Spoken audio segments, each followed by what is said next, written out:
Look, we know that in coming months, that's the kind of choice that's going to be in front of us, you know, whether to keep fighting to lower costs for middle-class Americans, which is at the center of the president's agenda, or to be fighting for tax cuts for the ultra-wealthy and corporations. That's really where the Republicans are focusing. They say that's where Republicans are focusing.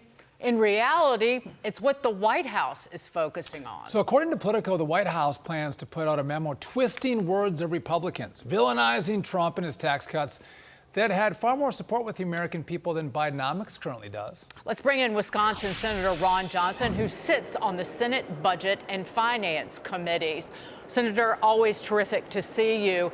For years, these left-wing nuts have talked about Trump's tax cuts for the rich.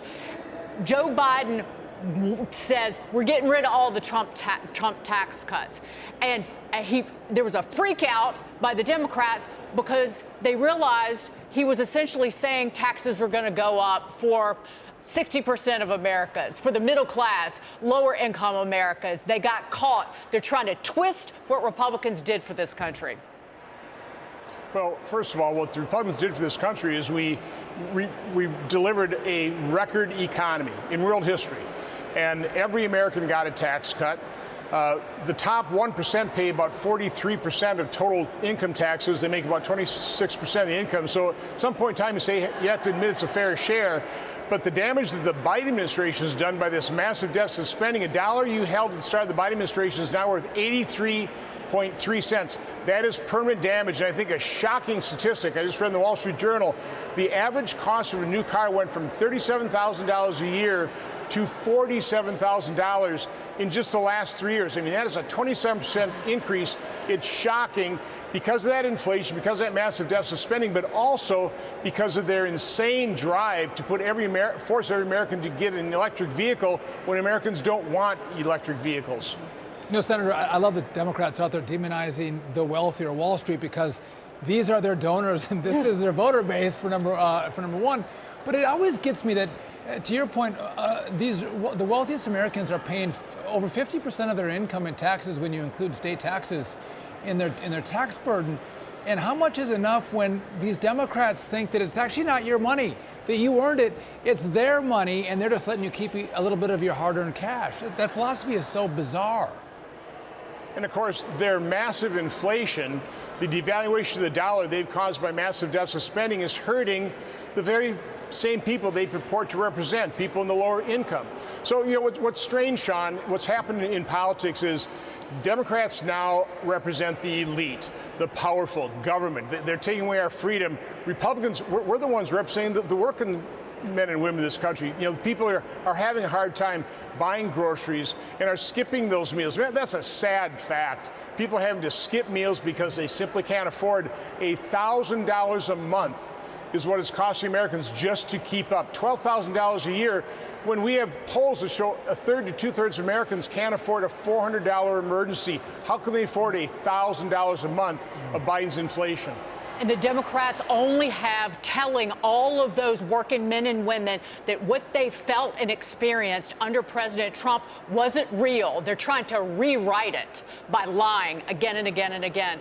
But speaking of rewriting again and again and again and lying about it, let's talk about the border and the 8 Tajikistan nationals with ties to ISIS who were busted by ICE in 3 of our country's largest cities. Here's the most terrifying part. They were all fully vetted and released and given free rein to move throughout the United States.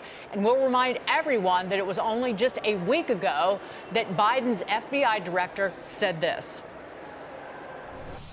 We've seen the threat from foreign terrorists rise to a whole nother level. On top of that, increasingly concerning is the potential for a coordinated attack here in the homeland. This is by no means a time to let up or dial back.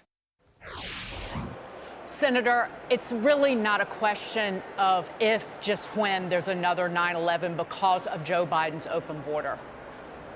Yeah, let's face it, it's not just Joe Biden, it's the Democrat It's their open border policy. It's a clear and present danger to this country. There's absolutely no doubt about that. And talking about full vetting, there's no such thing. What are we supposed to check the database of potential terrorists from Tajikistan and rely on that? These people, when I was down there at the border last time, the goal the administration set for CBP to encounter, process, and disperse was 8 hours. That's not called full vetting. Of course, you have 2 million people gotaways.